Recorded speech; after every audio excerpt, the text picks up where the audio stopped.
Welcome to The Explainer. So let me ask you something.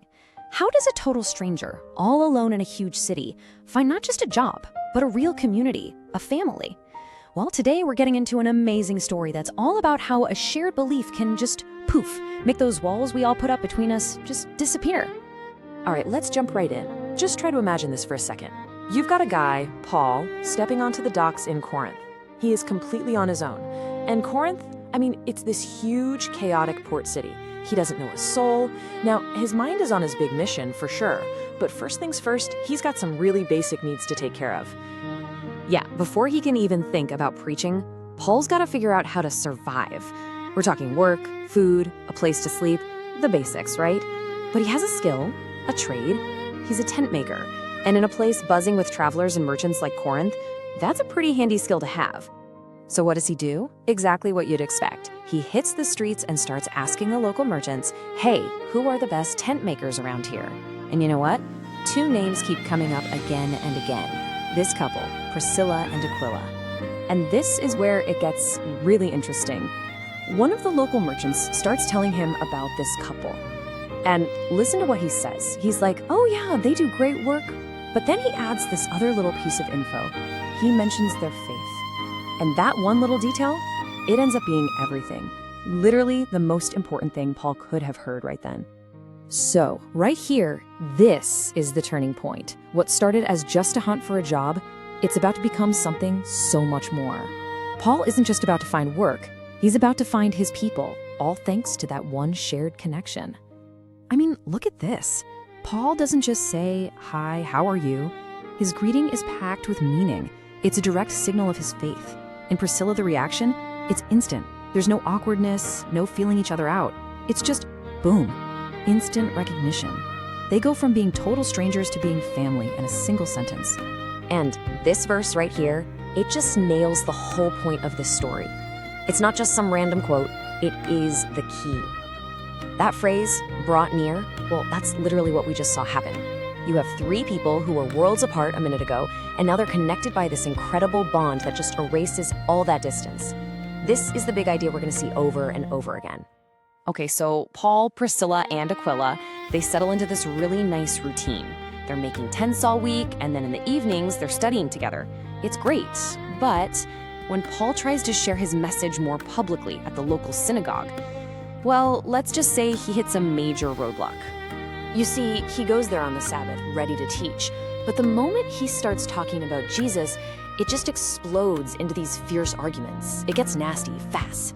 It's not a debate anymore, it's hostile. People are actually threatening him because of what he's saying. And after one argument gets especially heated, Paul goes something really dramatic.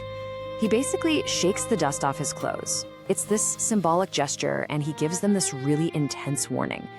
And you gotta understand, this isn't him just flying off the handle. This is a very serious, very solemn declaration. He's saying, I've done everything I can for you people. And that leads to this. This right here is the pivot. He completely changes his game plan.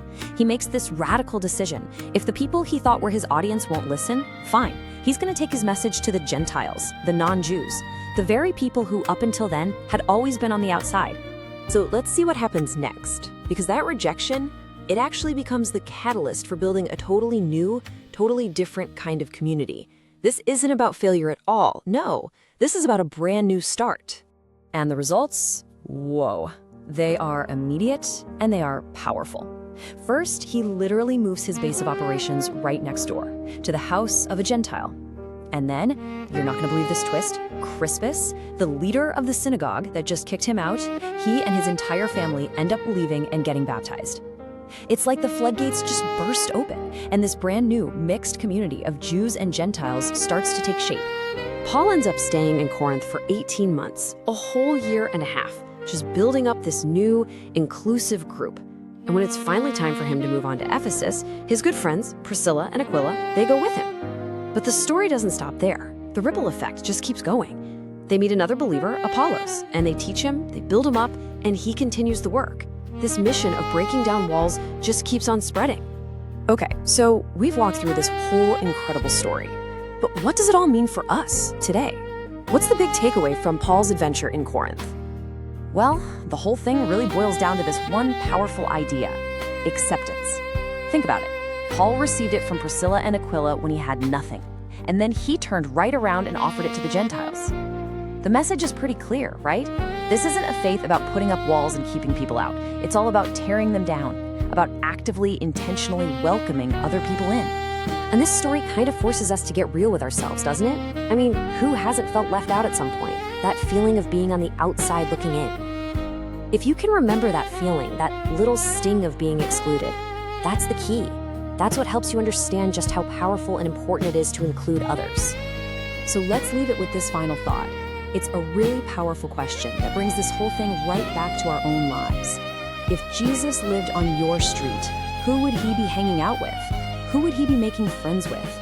Based on what we just saw in Corinth, the answer is probably the very people we'd never expect. Please tell a friend to tell a friend, and don't forget to subscribe. Thank you for watching.